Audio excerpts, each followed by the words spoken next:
2024 July 13 ആ തീയതി ആരും അത്ര പെട്ടെന്ന് മറക്കാൻ വഴിയില്ല.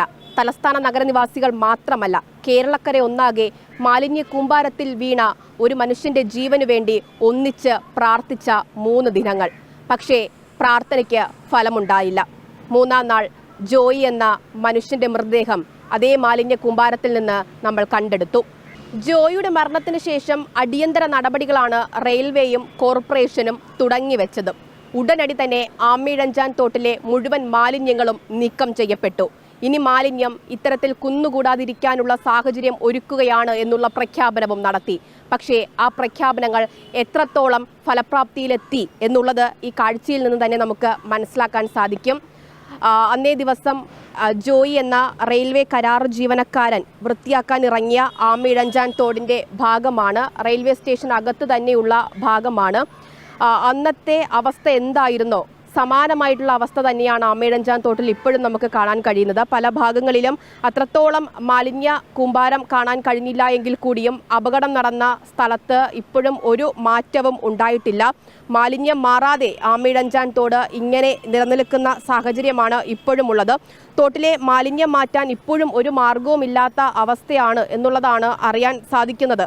തിരുവനന്തപുരം റെയിൽവേ സ്റ്റേഷന്റെ സമീപത്ത് ഇതുവരെയും മാലിന്യം നീക്കുന്നില്ല. മാലിന്യം ഇങ്ങനെ കുന്നുകൂടി കിടക്കുകയാണ്. കൂടുതലും ഈ പ്ലാസ്റ്റിക് കുപ്പികളും തെർമോക്കോളുമൊക്കെയാണ് ഇങ്ങനെ മാലിന്യമായിട്ട് കുന്നുകൂടി കിടക്കുന്നത്.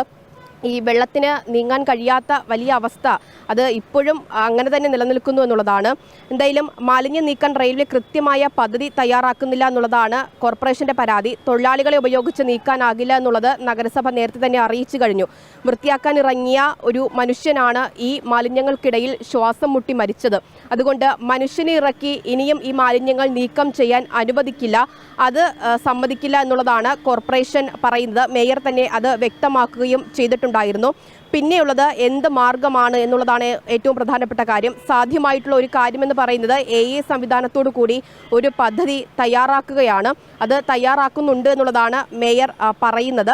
മാലിന്യം നീക്കുന്നതുമായി ബന്ധപ്പെട്ടുകൊണ്ടുള്ള പദ്ധതിക്ക് ഒരു കമ്പനിയുമായി കരാറിൽ ഏർപ്പെടുകയും ചെയ്തു. പക്ഷേ ഏറ്റവും പ്രധാനപ്പെട്ട ഒരു കാര്യം, ഇത് റെയിൽവേ ഭൂമിയാണ് എന്നതാണ്. റെയിൽവേ ഭൂമിയിലൂടെയാണ് ആമയിഴഞ്ചാൻ തോട് കടന്നു പോകുന്നത്. പ്രത്യേക പദ്ധതി തയ്യാറാക്കി ഇവിടെ നിന്ന് മാലിന്യം നീക്കം ചെയ്യുമെന്ന് റെയിൽവേയും പ്രഖ്യാപിച്ചിരുന്നു. പക്ഷേ നിലവിൽ ഇതുവരെയും റെയിൽവേ ഇതുമായി ബന്ധപ്പെട്ട ഒരു പദ്ധതിയും തയ്യാറാക്കിയിട്ടില്ല എന്നുള്ളതാണ്. നഗരസഭ പല തവണ കത്ത് നൽകിയിട്ടുണ്ട്. അപ്പോഴും റെയിൽവേ മാലിന്യം നീക്കുന്നതിന് വേണ്ടിയിട്ടുള്ള ഊർജ്ജസ്വലമായ ഒരു ഇടപെടൽ, സാധ്യമായിട്ടുള്ള ഒരു ഇടപെടൽ ഇതുവരെയും നടത്തിയിട്ടില്ല.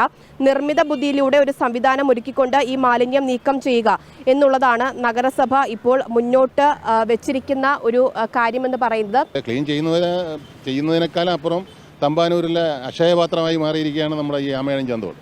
കോരുന്നതിന് 3 ഇരട്ടി സാധനം വന്നുകൊണ്ടിരിക്കുകയാണ്. പക്ഷേ ഇതിൻ്റെ ഉത്ഭവം എവിടെയാണെന്ന് കണ്ടെത്തി അതിനെ ബ്ലോക്ക് ചെയ്താൽ മാത്രമേ ഇതിനെ നിർത്താൻ പറ്റത്തുള്ളൂ. പ്രശ്നത്തിന് ഇതുവരെയും ഒരു പരിഹാരവും ഉണ്ടാക്കാൻ കഴിഞ്ഞിട്ടില്ല നഗരസഭയ്ക്കും റെയിൽവേക്കും എന്നുള്ളതാണ്. പരസ്പരം ഇരുവരും പഴിചാരുകയാണ്. ഇവർ തർക്കിച്ചാണ് ഈ ജനങ്ങളല്ലേ ബുദ്ധിമുട്ടുന്നത്. കോർപ്പറേഷൻ പറയും റെയിൽവേയുടെ ആണെന്ന്, റെയിൽവേ പറയും കോർപ്പറേഷൻ്റെ ആണെന്ന്. ഇവർ രണ്ടുപേരും കൂടെ തർക്കിച്ചാണ് ഈ അനേകമായ ജനങ്ങളുടെ ജീവൻ പൊലിയും. അതിനു മുമ്പേ ഇത് എത്രയും പെട്ടെന്ന് ഒരു പരിഹാരം ഉണ്ടാക്കണമെന്നാണ് നാട്ടുകാരെന്നുള്ള രീതിയിൽ നമുക്ക് പറയാനുള്ളത്. വളരെ ഗുരുതരമായിട്ടുള്ള സാഹചര്യത്തിലൂടെയാണ് ആമയിഴഞ്ചാൻ തോട് ഈ പോകുന്നത് എന്ന കാര്യത്തിൽ ഒരു സംശയവുമില്ല. ഇതിപ്പോൾ ഈ പ്രദേശത്താണ് ഇത്രയും അധികം ഈ മാലിന്യങ്ങൾ ഇങ്ങനെ കുന്നുകൂടി കിടക്കുന്നത്.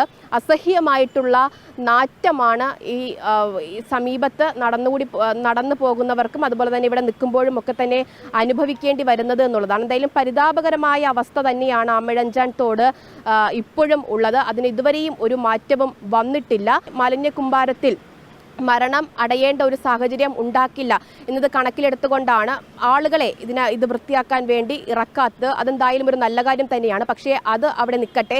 പിന്നെ എങ്ങനെ ഇത് നീക്കം ചെയ്യണം എന്നുള്ളതാണ് അധികാരികൾ ശ്രദ്ധിക്കേണ്ടത്. എത്രയും വേഗം ഇത് നീക്കം ചെയ്യാനുള്ള പ്രവർത്തികൾ ആരംഭിക്കേണ്ടതുമാണ്. കാരണം ഇത് മറ്റു പല രോഗങ്ങളിലേക്കും അപകടങ്ങളിലേക്കും എത്തിക്കും എന്ന കാര്യം എടുത്തു പറയേണ്ടതായിട്ടുണ്ട്.